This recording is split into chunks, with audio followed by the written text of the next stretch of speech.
तो आज का हमारा जो टॉपिक होने वाला है वो है strategies of development since independence, यानी कि स्वतंत्रता के बाद से स्वतंत्र भारत में विकास की जो रणनीतियाँ रही हैं उसके बारे में हम डिस्कस करने वाले हैं। तो सबसे पहले हम ये जानने की कोशिश करते हैं कि मुख्य रूप से स्वतंत्रता के पश्चात भारत के सामने जो बाध्यताएं थी विकास की,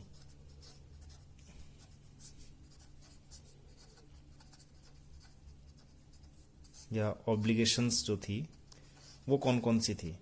तो मुख्य रूप से वैसे तो कई सारी ऑब्लिगेशंस हैं और ये भी बात नेचुरल है कि कोई भी देश ये चाहता है कि वो विकास के रास्ते पर आगे बढ़े, चाहे वो आर्थिक विकास है, चाहे वो सामाजिक और बाकी इंडिकेटर्स हैं विकास के, उसमें आगे बढ़ने की बात हो।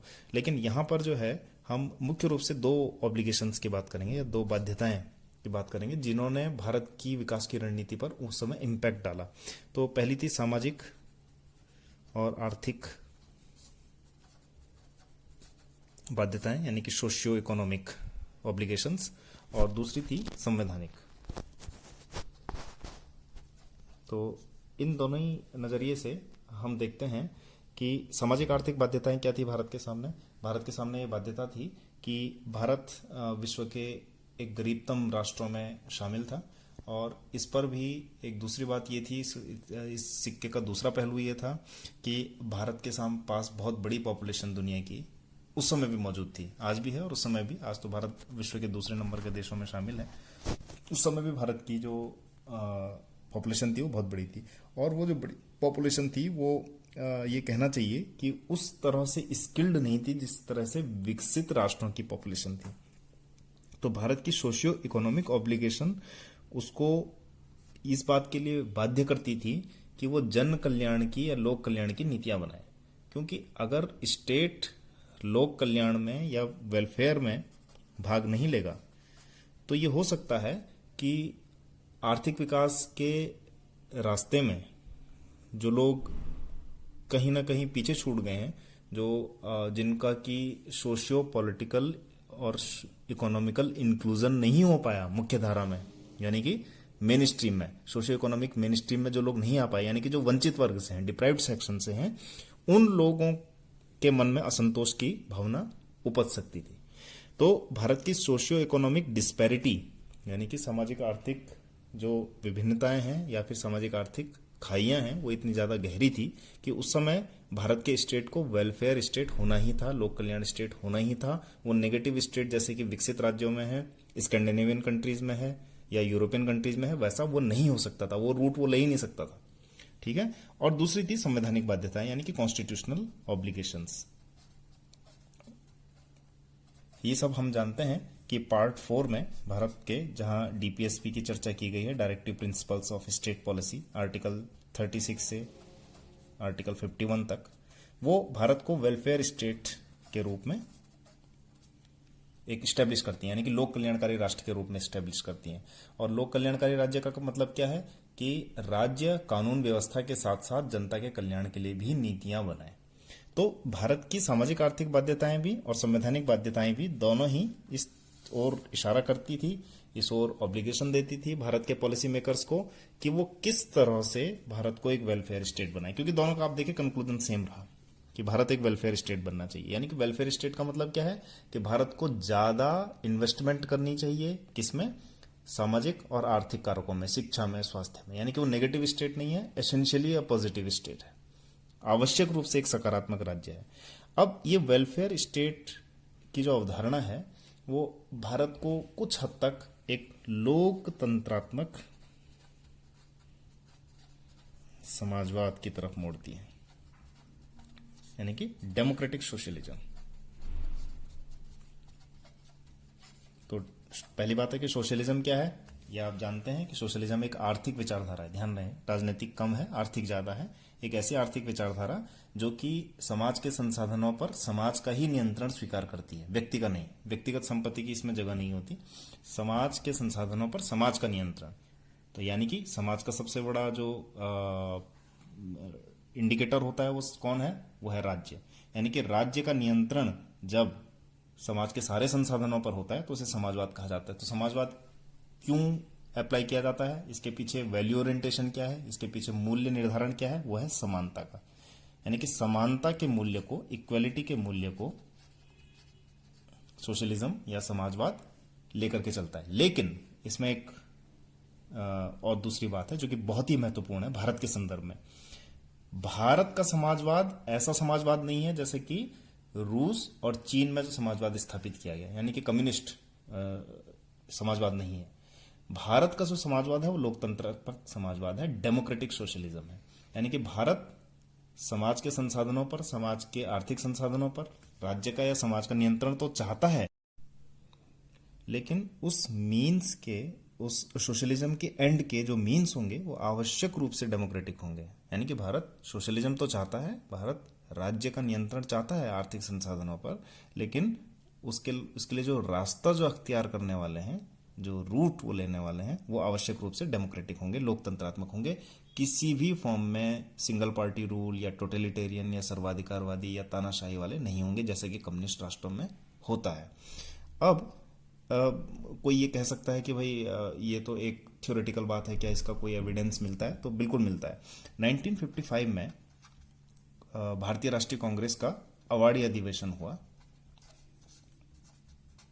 अवाड़ी जगह है कर्नाटक में, वहां पर भारतीय राष्ट्रीय कांग्रेस का एक अधिवेशन हुआ। और उस जनवरी 1955 के उस अधिवेशन में जवाहरलाल नेहरू ने जो कीनोट स्पीकिंग में बात कही, उन्होंने इस सिद्धांत की जो है वो एक स्थापना रखी कि भारत एक आवश्यक रूप से समाजवादी राष्ट्र है, लेकिन उसके जो मीन्स हैं वो लोकतंत्रात्मक हैं। तो इस सिद्धांत को लोकतंत्रात्मक समाजवाद कहा जाता है, यानी कि डेमोक्रेटिक सोशलिज्म कहा जाता है। अब ये डेमोक्रेटिक सोशलिज्म आप देख रहे होंगे, और आप ये भी कह सकते हैं कि सर वेलफेयर स्टेट की तो बात है पार्ट 4 में, लेकिन सोशलिज्म की बात कहाँ है? ये बात आपकी सही है कि सोशलिज्म की बात पहले संविधान में नहीं थी, तो उसकी संवैधानिक बाध्यता के रूप में तो उसको सोशलिज्म को नहीं कहा जा सकता, बल्कि वेलफेयर स्टेट को कहा जा सकता है। लेकिन बाद में अगर आप देखें 42nd कॉन्स्टिट्यूशनल अमेंडमेंट में भारत की जो उद्देशिका है, भारतीय संविधान की जो प्रियम्बल है, उसमें समाजवाद शब्द को इंक्लूड कर दिया गया 42nd कॉन्स्टिट्यूशनल अमेंडमेंट 1976 में। हम भारत के लोग भारत को संपूर्ण प्रभुत्व संपन्न समाजवादी पंथ निरपेक्ष लोकतंत्रात्मक गणराज्य बनाने के लिए, तो ये लाइन जो है वो आपको याद होगी, वो 42nd कॉन्स्टिट्यूशनल अमेंडमेंट में। तो अब तो इस बात पे कोई डिस्प्यूट नहीं है कॉन्स्टिट्यूशनली कि भारत एक समाजवादी राज्य है या नहीं है। आवश्यक रूप से समाजवादी है, क्योंकि भारत के संविधान में ये कहा गया है कि समाजवादी राज्य है। अब ये सैद्धांतिक बात है, इसके पीछे अगर कोई हमको रणनीति बनानी हो या पॉलिसी मेकिंग में हम ये कहें कि इसका प्रभाव पॉलिसी मेकिंग में कैसे पड़ेगा, तो इस समाजवादी लोकतंत्रात्मक समाजवादी विचार का पॉलिसी मेकिंग पर भी प्रभाव पड़ा। और वो प्रभाव कैसे पड़ा कि जब हम ये देखते हैं कि हम सामाजिक और आर्थिक विषमता को दूर करने की कोशिश करेंगे, जब हम ये देखते हैं कि संसाधनों पर राज्य का नियंत्रण होगा, तो उसको सब्सटेंशिएट करने के लिए, उसको कंप्लीमेंट करने के लिए हमारी जो स्टेट का स्ट्रक्चर है, हमारे जो गवर्नेंस का स्ट्रक्चर है, उसमें भी ये बात आनी चाहिए कि हम पॉलिसी इस तरीके से बनाएं जो कि आय की असमानता को दूर करती हो या राज्य का नियंत्रण संसाधनों पर करती हो, ताकि जो बहुत बड़े वर्ग को गरीबी रेखा के ऊपर लाया जा सके या उसको जो है उसकी सामाजिक आर्थिक विषमताएं दूर की जा सके दोनों वर्गों के बीच में। तो इस बात का प्रभाव जो है भारत की पॉलिसी मेकिंग पे पड़ा, और यहां से शुरू होता है भारत की विकास की रणनीति का पहला फेज, जिसे हम कई बार सोशलिस्ट फेज भी बोलते हैं, समाजवादी दौर। कई बार इसको हम समाजवादी दौर ना कह करके लोक कल्याणकारी,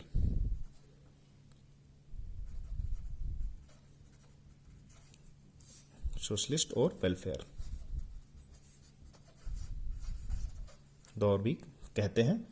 तो वेलफेयर स्टेट या सोशलिस्ट स्टेट जो है वो उसने किस तरीके से अपनी पॉलिसी मेकिंग की, इस बात को देखने की आवश्यकता है। तो ये जो दौर है वो 1947 यानी कि स्वतंत्रता से लगभग 1991 तक कहा जा सकता है कि चलता है। देखें इसमें क्या है कि सबसे पहले राज्य संसाधनों पर नियंत्रण करेगा और वेलफेयर सुनिश्चित करेगा, और जो डेवलपमेंट का काम है वो अपने हाथ में लेगा। यानी कि जो की प्लेयर है वो राज्य है, कई बार इसकी सिमली जो है वो एक कैप्टन से की जाती है कि कैप्टन जैसे लॉ एंड ऑर्डर भी स्थापित करता है मैदान में, क्रिकेट का कैप्टन है वो लॉ एंड ऑर्डर भी स्थापित कर रहा है और इसके साथ साथ वो क्या कर रहा है, खेल भी रहा है, गेम भी कर रहा है। और ये है लोक कल्याणकारी राज्य कि सबसे बड़ा जो की प्लेयर है डेवलपमेंट का वो स्टेट है, राज्य है, सरकार है, और इसके साथ साथ वो लॉ एंड ऑर्डर भी मेंटेन कर रहा है। जबकि जो नेगेटिव स्टेट्स होते हैं, नेगेटिव लिबरलिस्ट स्टेट होते हैं, वो कैसे होते हैं, वो अंपायर की भूमिका में होते हैं, वो केवल लॉ एंड ऑर्डर स्थापित करते हैं, डेवलपमेंट में वो भाग नहीं लेते, निजी संपत्ति को बढ़ने देते हैं ताकि डेवलपमेंट हो सके। अब यहाँ पर हम एक बहुत ही एक्स्ट्रॉर्डनरी प्रोफेसर प्रकाश चंद्र महालनोबिस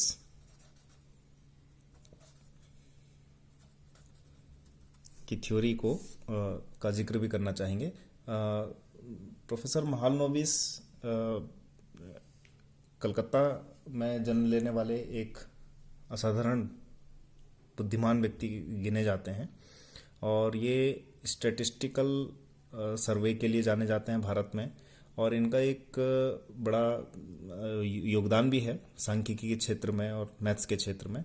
और इन्होंने एक अपने जो सिद्धांत के माध्यम से ये साबित करने की कोशिश की थी कि भारत जैसे गरीब राज्य में या भारत जैसे विकासशील राज्य में ये आवश्यक है कि हम स्टेट का एक्सपेंडिचर और स्टेट का जो खर्चा है वो बढ़ाएं, ताकि बड़ी इंडस्ट्री के माध्यम से कंजप्शन को मौका मिल सके, यानी कि हम कंजप्शन ज़्यादा कर सके।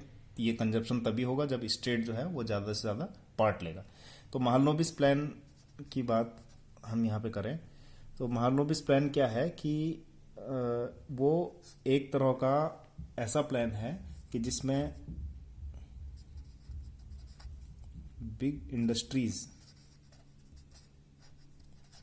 दर carried out by the state, यानी कि स्टेट जो है वो बड़े उद्योग लगाता है और राज्य में कंजप्शन को बढ़ाने के लिए या उपभोग को बढ़ाने के लिए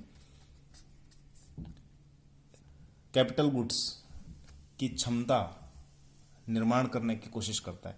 देखिए, अर्थव्यवस्था चलती है दो चीज़ों पे, उत्पादन पे और उपभोग पे।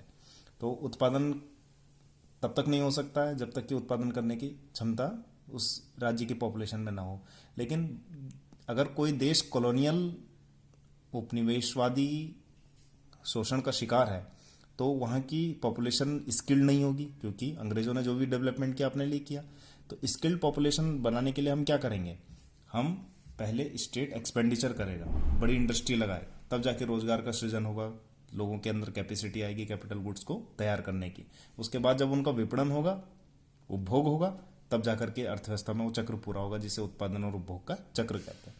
तो बड़ी इंडस्ट्री को फेवर किया और स्टेट को ये कहा कि आप ज़्यादा से ज़्यादा जो है इन्वेस्टमेंट कीजिए। तो महालनोबिस प्लान क्या था, स्टेट इन्वेस्टमेंट, यानी कि राज्य के द्वारा इन्वेस्टमेंट किया जाना। ठीक है, तो पीसी महालनोबिस प्लान था। और इसके अलावा क्या था, प्लानिंग कमीशन का स्थापना,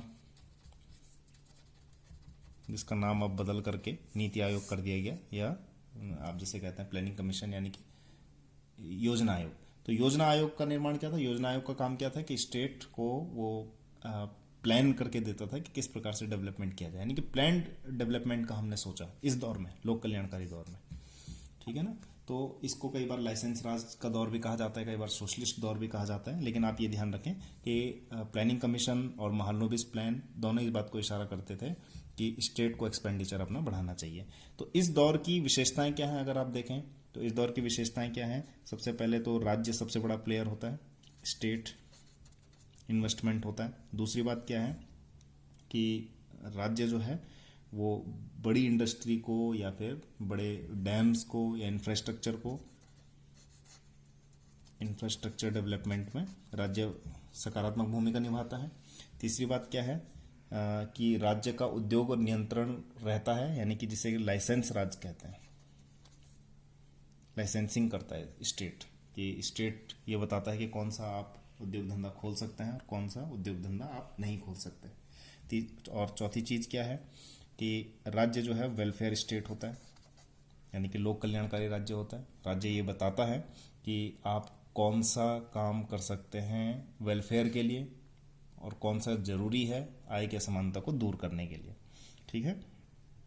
इसके अलावा जो स्टेट होता है वो सबसे बड़ा एक रोजगार सृजक भी होता है, यानी कि एम्प्लॉयमेंट जनरेटर।